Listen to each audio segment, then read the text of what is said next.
మండలం గంగిపల్లి గ్రామంలో గోపాల మురళీకృష్ణ ఫంక్షన్ హాల్లో వైభవంగా ముగిసిన భాగవత సప్తాహ మహోత్సవం. అభినవ శుక పురాణ వాచస్పతి శ్రీమాన్ శ్రీ నంబి వేణుగోపాలాచారి పరమాత్ముని ఆరాధనతో ప్రశాంతంగా ఉంటుందని, భగవంతుని ఆరాధనతో సకల సంపదలు కలుగుతాయని, పారాయణాల వలన దంపతులు చేకూరుతాయని, ప్రజలలో ఆధ్యాత్మికత పెరిగితే లోకమంతా సుభిక్షంగా ఉంటుందని ప్రవచనామృతం అందించారు. వైదిక నిర్వాహకులు, జ్యోతిష వాస్తు పండితులు, నమిలికొండ రమణాచార్యులు పూజా కార్యక్రమాలు, అర్చనలు, ఆరాధనలు నిర్వహించారు.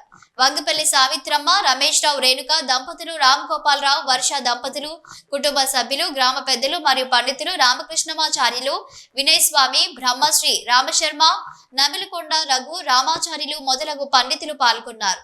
పలు ప్రాంతం నుంచి వచ్చిన ప్రముఖులు, భక్తజన బృందం భాగవత కథామృతాన్ని శ్రవణం చేసి తీర్థ ప్రసాదాలను స్వీకరించారు. లోక కళ్యాణార్థ ఈ కార్యక్రమం నిర్వహించామని నిర్వాహకులు తెలియపరిచారు.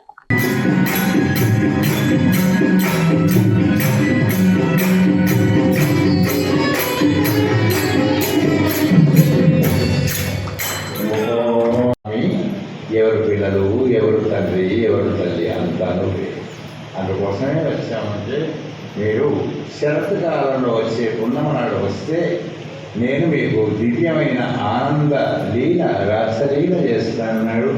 దివ్యమైనటువంటి శరత్కాల పూర్ణిమగానే వచ్చి అందరూ వచ్చారట. అందరితోనే కలిపి స్వామి